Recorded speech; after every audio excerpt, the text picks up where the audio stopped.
Welcome. In this video, we are going to explore one of the most important equations in trigonometry, the Pythagorean identity. This simple yet powerful formula, sin² plus cos² equals 1, is the foundation for much of what you will learn in advanced math.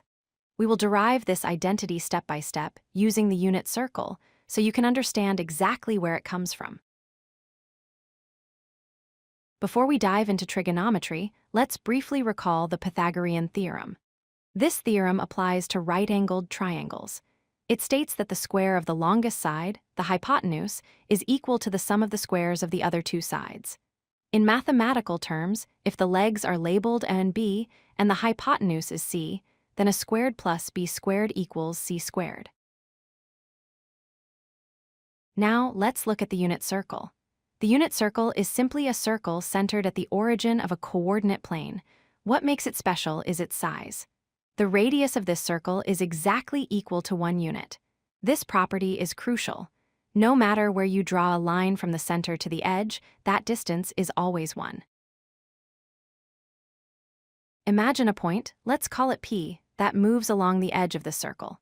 This point has coordinates x and y. If we draw a line from the origin to point P, it creates an angle with the horizontal axis. We call this angle theta. As the angle theta changes, the position of point P changes, meaning its x and y values change. Here is the key connection. On the unit circle, we define the trigonometric functions based on these coordinates. The cosine of the angle theta is defined as the x-coordinate of our point. The sine of the angle theta is defined as the y-coordinate.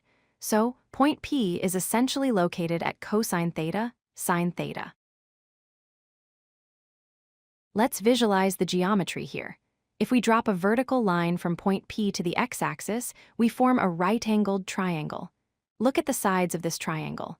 The base lies along the x-axis, so its length is cosine theta. The height is vertical, so its length is sine theta. And the hypotenuse? That is the radius of our circle, which we know is 1. Now we bring it all together. Since we have a right triangle, we can apply the Pythagorean theorem.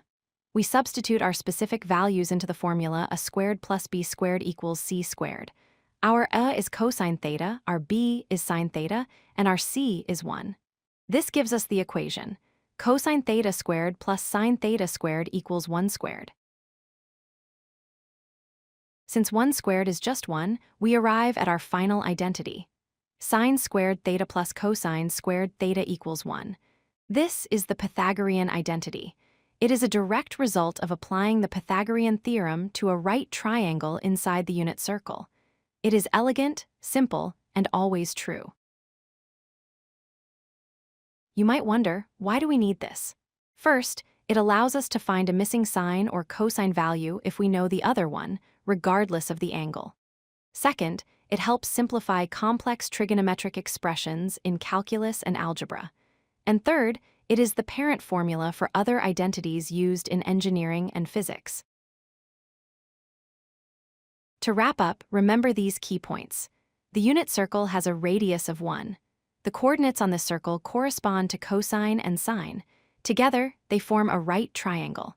By applying the Pythagorean theorem to this triangle, we prove that sin² plus cosine² will always equal 1. Thank you for watching. If you like this video, hit that like button and don't forget to subscribe. Visit codelucky.com for more such useful content.